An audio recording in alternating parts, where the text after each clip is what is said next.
Today's guest is Stephan Kuhnert, co-founder and co-CEO of Empower, the leading software suite for Microsoft Office. With over 3 million users worldwide, including more than half of Germany's DAX companies. This is like Germany's largest enterprises. He helps organizations save time, boost productivity, ensure brand consistency in every document they create. Interesting note, one of their customers is Microsoft itself. Stephan, welcome to the pod. Thank you, Alex. It's a pleasure to be here. Well, Stephan, you and I, we go back as partners, users of each other's beautiful software. We love that you help people make the most of their Microsoft 365 investments, and then then leverage us where appropriate to bring it to life when it needs to be shared externally for impact and measured for engagement. So let's dive into this Microsoft ecosystem. You know, you've been an observer of what works in Redmond, and you've been observing what works pretty far from Redmond in some of the most conservative companies in Germany, which is relatively well known as not necessarily the earliest adapter of cloud technologies. So what have you seen over let's say your career, from starting out was the first scripts and all the way to now was the AI revolution as the biggest evolution in how people use Microsoft 365? Oh, wow. That's a huge one. I think, back in the days, we started out like 16 years ago now. And I think back in the days, there was always this every 2 or 3 years, a new Office version. And people were always like wondering whether it's worth to upgrade or not.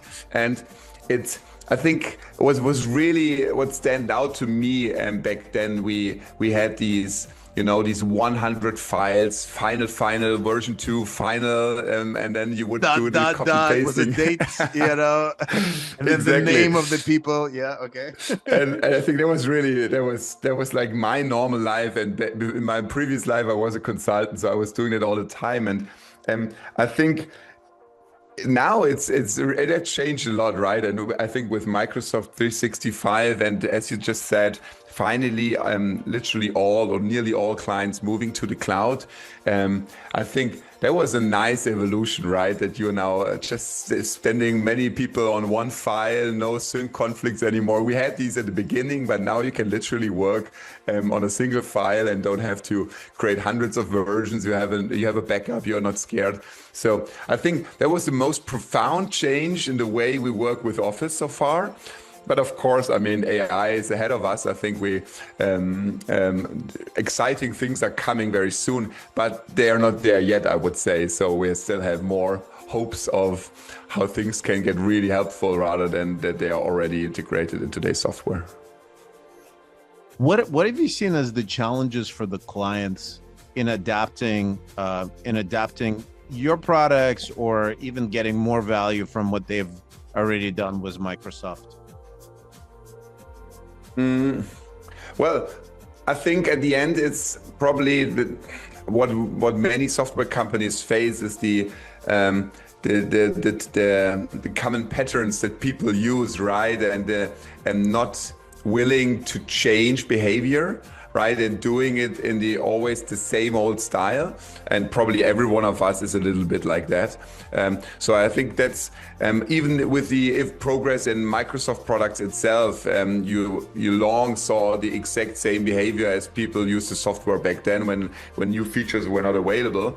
And I think that's still, the people with the smartphones, people expect a software to be as easy as a simple phone app, right? I think that's what they expect. And the moment where you have too many buttons, it's too complicated, even if you can do powerful things.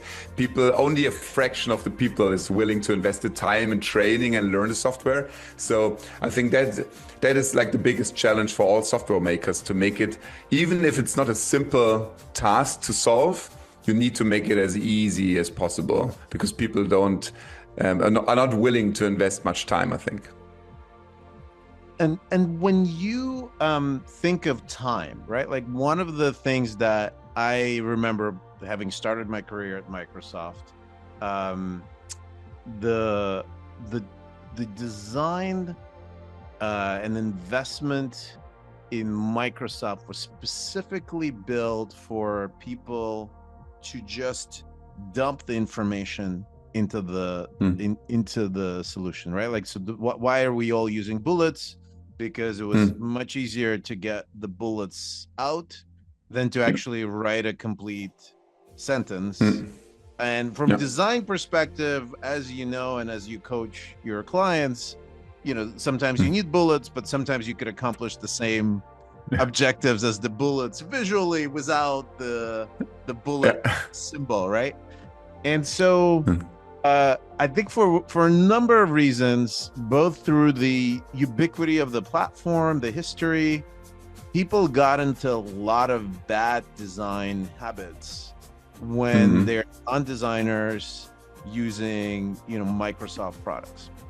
And then you're coming in and you're probably working with sophisticated, you know, brand people inside some of these largest companies in the world. They have their brand guidelines, and they want to enforce, you know, at least consistency at a minimum, sometimes probably just more better design. And so there's this always tension between deadlines, timing, non-savvy users needing to get the information out, and like going off the track of the standards. And particularly, I would say in the people that are using the 365 suite, right? Like they're more likely to be like that than, for example, somebody who's a designer that's trained in Adobe InDesign product and knows why it's important to have pixel perfect on brand messaging because they're part of the marketing team. Describe that tension to us, and I think a lot of teams could learn as to kind of how to enforce the standards, because even in the small organizations, I noticed that this becomes an issue the moment you have some new people joining. Absolutely, and obviously the larger the organizations, the riskier it gets. Yeah, absolutely. So, I mean, as you described, I think the main point is Microsoft itself calls Microsoft 365 a productivity software, right? It's not a branding software. That's by design, and that's they care about productivity, like you said. Just dump in your text in your document or your spreadsheet or in your presentation, and in PowerPoint the default is headline with bullets. And I read one statistic, I cannot tell you the source. I think it was a study even by Microsoft a few years ago. They said that 70% of all slides in the world are bullet lists, which I think is pretty true. Because that's the default, right? You just put in your short text. I'll just repeat this for our audience. 70% of all slides in the world are bullet lists. And we know that bullet lists are not necessary most of the time. Absolutely. And I think that's as you described, the user itself, I think, has this tension of getting things done. And I think the workload is getting more intense over time. So people have to create all these documents and all these presentations for meetings, even internal meetings. You always have to prepare a presentation, right? And I think they are not designers. So as Microsoft is not really enforcing any brand guidelines at all, and the people are not designers, at least most of them in an enterprise, the result is obvious, right? People waste a lot of time, and the result is in more than normal 50% of all documents that the brand guidelines are not even closely enforced. We're talking about wrong templates, wrong logos, wrong fonts, everything wrong. And I think what we're trying to solve, of course, with our software, but also just getting this awareness. You need someone in the organization who sees it as a problem. Communication directors, ideally the CEO, because Maybe back then marketing was different in sales, but right now, if you think about the touch points of your brand, I mean, no matter whether you're B2B or B2C brand, in particular B2B brands, you have these touch points online and everywhere. But at some point, if someone is engaging with you as a customer or is a lead still, but then you get, you do your presentations, you send over materials, and they are prepared by the salesperson. And if these touch points are not in line with your brand, then it really hurts. It's measurable. In our latest study, we always do these huge office studies every 4 years, and 94% of all people said that there's some loss of trust when they see these low quality documents. If you think about it, and I think it's a very normal thing. If you working with a company have a good feeling, like if I would work with you and might be a potential client, and I see your beautiful website, your beautiful solution, and now suddenly a sales guy would send me a Relayto link with a horrible design, I would be like, something is weird here. Something feels not so good anymore, right? And it's hard to measure in numbers. It's hard to measure in sales impact. But I think we all know that it's not what we should do. We invest so many millions in our brands, and we want to ensure that every touch point with a client or potential client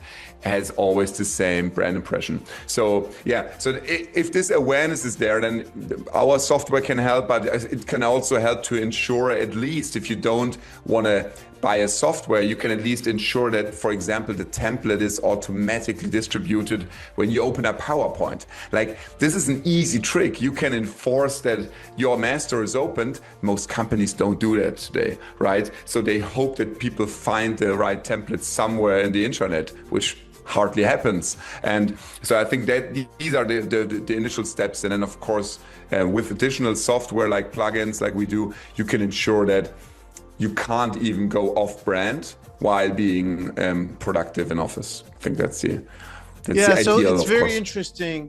What you're bringing up is so let's talk about trust. So because we tend to measure the engagement, and we're a little bit closer to revenue side of the equation, true, right? True. We definitely see that relationship that you're describing, and we see that when the message gets across, when the message is on brand, and it tends to be that we tend to work with people like yourselves, right? That already we're kind of the next level improvement on the on-brand message in terms of deliverability and optimization. We see like 2x win rate increases. That level of value when you could start displaying it. So I'm 100% with you on that, and I think trust is, you're right, the trust is one of these elusive notions, but we all understand it viscerally. Like, we all got the advice that, like, if you have typos in your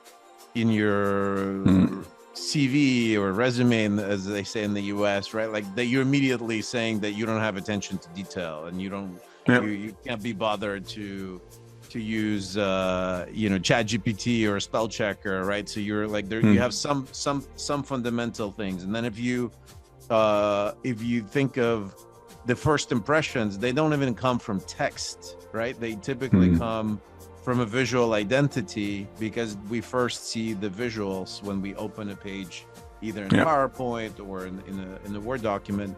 And so if those are messed up, and they don't look on professional or on brand, it immediately triggers subconsciously like this sort of sense of like, how professional is this, right? Can I trust them? And you work in the it was mainly German clients, right? Like, I think trust standards of professionalism are valued highly. So, like, tell me a little bit, what do you see that's culturally driving this for your clients, driving the adoption of your solution? Yeah, I mean, it's an absolute interesting point. I have to make one analogy before I reply to your question, because what you just said, I think, is so true. It's this visual appearance, and I mean, in today's world, the first impression and the visual appearance is the document or the Relayto link, right? It's this impression. This looks like, oh, this looks nice. And back then, if we think about it, in the past, it was the sales guy. You would never go to a client with a dirty suit, right? With dirty shoes, unthinkable. Yeah. That was like the first thing you learned during your education. You have to be really neat when you go to the client. And it's the same thing. If you go with a lousy digital document to your client or send it over, they're like, okay, this guy doesn't care. Yeah, you want to choose. You make sure you don't have this little spinach thing in your mouth, right? Like, and that's. We actually use the metaphor. So I love that you use this metaphor. I independently at some point used a similar metaphor of saying, a little, like, let's assume that you already took out the spinach from your mouth and you brush your teeth and you know, whatever, you don't have a gravy stain on your shirt, but then we use this metaphor, but you're wearing your suit that your grandfather bought in 1967. It was like brown plaid and whatever, like that just totally feels out of place in the modern thing, and you're like, oh my God, like I dig this thing out from my grandfather's basement or wherever.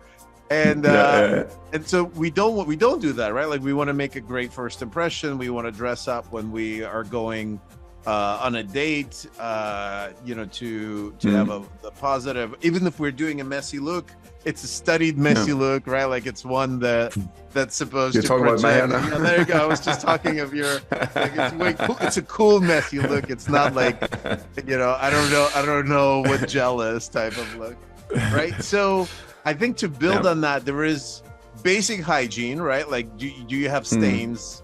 And unbrushed teeth, and like sort of stuff that just really says you can't take care of yourself.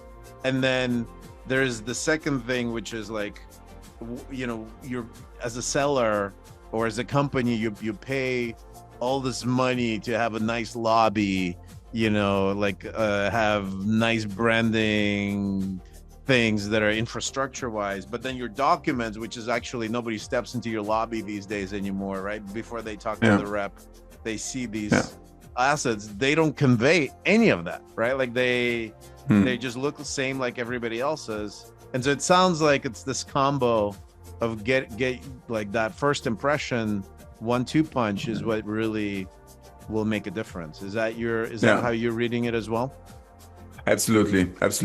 And I think that's with the 94% of this trust thing. If you turn it around, you expect these days this high quality impression with every touch point, right? So, and if I think about I think every one of us had, maybe in a business context, the situation you were looking for a vendor for whatever topic, no matter whether it's software, agency, any service.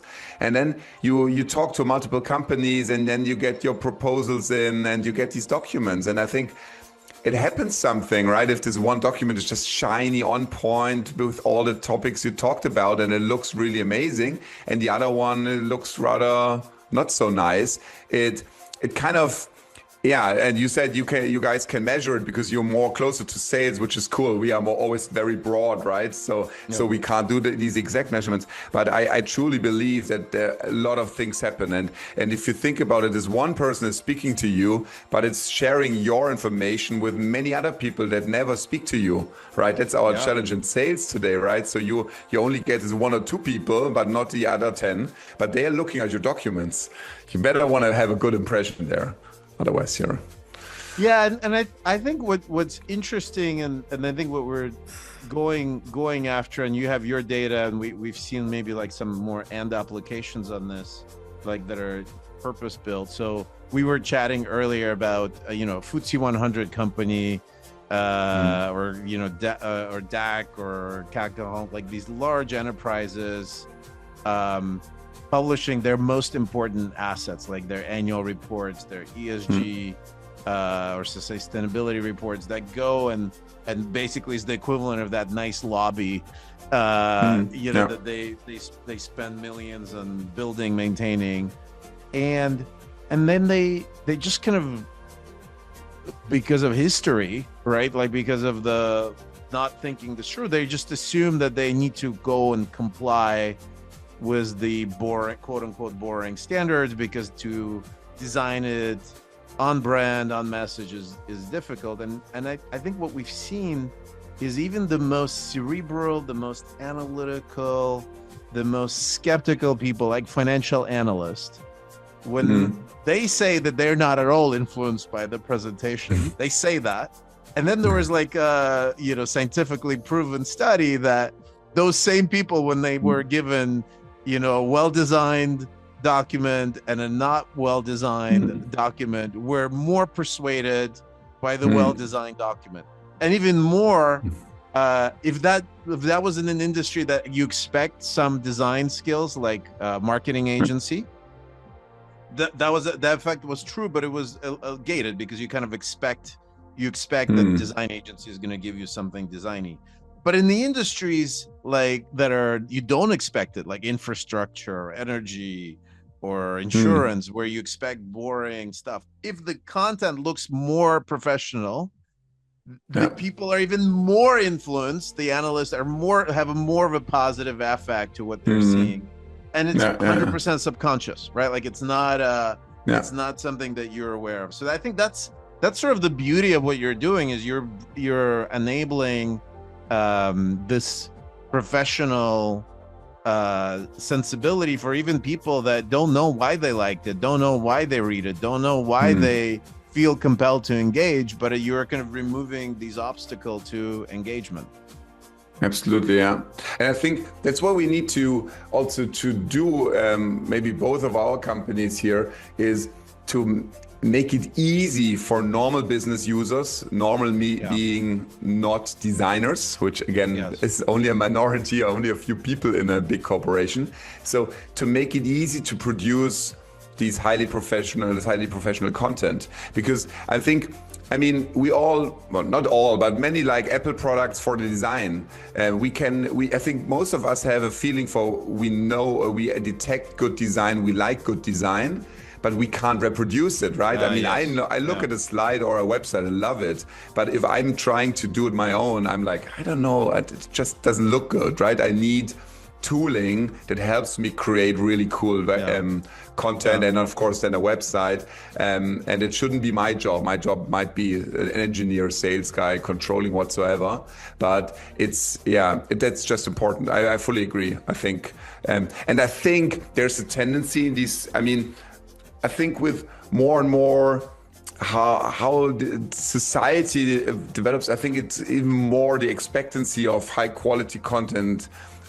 With all social media and influencing, I think it becomes even more relevant. I think the days of where someone in a meeting says, oh, it doesn't matter how it looks, it's just about the facts. I think people stop saying that these days. That used to be like 10 years ago. But now they all realize there's so much information out there. I need to convey it properly. Otherwise, it's not heard. Yeah, that's a beautiful, beautiful metaphor. I think that, so if I had to kind of rephrase it, we are all becoming more sophisticated with an eye for design, because we're consumers of beautiful, more consumer apps in our other lives, right? Like we know that we're consumers of social, like we're, if we're not using Insta, our kids are, so we see what they're getting, right?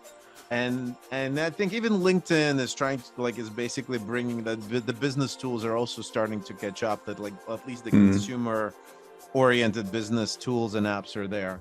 And then there's this huge gap where it's like the more important, the more complex, the more detailed the idea or the content, the worse it is communicated, because you're just start free form in Word docs or PowerPoints, right? And unless you're coming in there, right, and creating a container that also autocorrects this. And sometimes one of the things that I see that's kind of a great opportunities for organizations like ours to work, like let's say you create on-brand library of content that is that can be personalized, and so you could kind of take that, put it first through Empower, then Relayto, and then and then consumers could have a smart navigation. So you don't need to create as much personalized off-brand content. You just create a one-time job, create it, give people a sense that they could still personalize it, find the things that they need, discover a needle in a haystack with AI. And I think that's also allowing us to raise the bar, because in the past, to personalize a journey, you just had to create super custom things. It would inevitably not scale and introduce execution risks, right? Like, and now I think the world is changing, because I think rather than create gazillion, super unique things, you could create a journey that kind of adapts to people, but it's at least well thought through. The storytelling, the structure is important. I know you're bringing structure in a lot of your communications, that like, hey, get like an agenda and table of contents. And I think almost independently, one of the reasons we loved connecting with each other is we figure out that if you have a great table of contents, and we can build it into web-like experience with Relayto, you help people get trust, get to the right places, not get like shut down because you're intimidated by the 80-page PDF version. Like, you could feel like you're in control. If you deep link somewhere, you could get back. So these paradigms of good design, if we give them at scale, then the complex ideas have a chance to survive in this media environment that doesn't really support them anymore. What's your and I was always curious, having sold in the past to Siemens at SuccessFactors, and these large German-born global organizations, there's always this tension where you need documentation. You want, these are engineering dread or like scientific-led organizations. There's a really robust knowledge culture, but then everybody's overwhelmed with too much of that detail.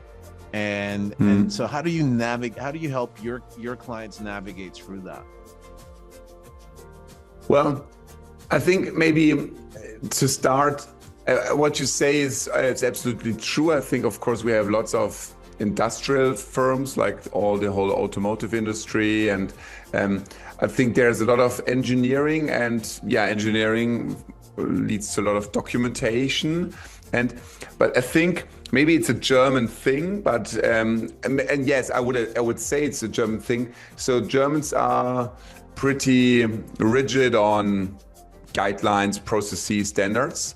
So I think maybe that was also the reason that we were successful starting in the German market, right? Because German clients were really heavily interested in ensuring that documents look alike, that there's a high quality, even in internal documents, which I love, of course. I mean, of course I love it because that's our business, but still it's like people told me always, if we don't deliver on brand documents internally, we will never be able to do it externally. And I like that because it's like, it will not happen. It's because that's always the excuse of the one who's trying to do nothing. Like, oh, I just take care of typos when I send it externally. Sorry, that's not happening. If you never do it internally, you will just not see your typos externally, or something gets forwarded. So that was interesting. And there was this one client, it's a very German company. I don't say the name, it's a huge company. And he said, our product is documentation, like the security certificates and stuff. And he said, it's like, that's our product. Of course, it's the content inside, but it's like, and he said, and think about McDonald's. Back in the days, if the Big Mac packaging was out, they wouldn't sell Big Macs in that store anymore, right? It's a Big Mac only with the right packaging. I think it changed these days, but it's like, you don't get a Big Mac today because we run out of boxes, because that's part of our brand, of the entire experience from a customer perspective. And he compared it with documents. He said, that's what we deliver to our clients, so it must be perfect. So I think that was helping us to start also with Empower. And to be honest, we sometimes have more challenges having this same attitude for also American companies. Some companies, and we have quite a few American clients. Well, you have Microsoft. So how did Microsoft come about? Like, I would love to hear that story. I mean, there is a lot about. So we have different angles. So one is the brand topic we discussed, but the other one is what you just said, reusing assets like huge slide libraries. And the challenge with slide libraries, even if you use SharePoint or Teams, like not only Microsoft, but most of us do, you have the challenge of you're just looking for this one specific slide, right? This one slide you have, you know how it looked. You don't know where to look for it, and you only have a file-based search, right? If you search for files or for something that was on that slide, you just get this entire slide deck back. And it's sometimes, we all know this, you're looking 10, 20, 30 minutes to find this freaking slide that you're looking for.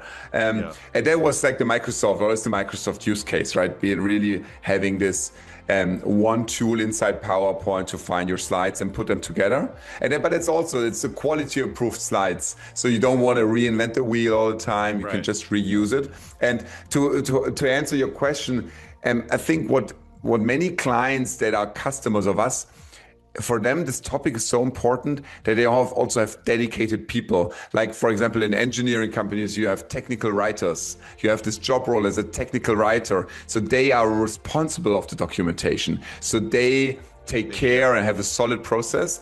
And I think what I can say is if you don't have anyone who's taking care of this topic, it quite often ends in chaos, right? So you start nicely, but I mean, systems, if you have garbage in, you get garbage out. We all know that. And then it's becoming a challenge. So I think you need some sort of commitment from the company to organize your knowledge, to organize your documentation. And then of course, the software like ours or other tools can really help.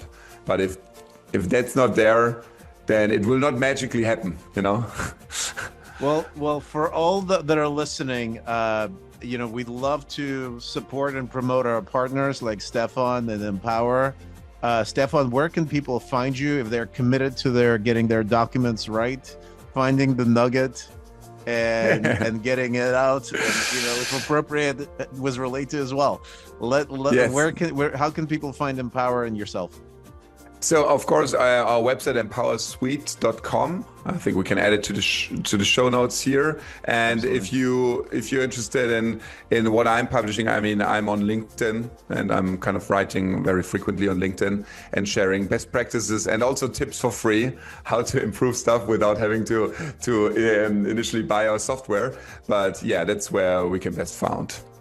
Amazing. Well, thank you. Let's bring engineering and German precision to the world of documents, PowerPoints, and Excel. Thank you so much, Stephan, for joining us.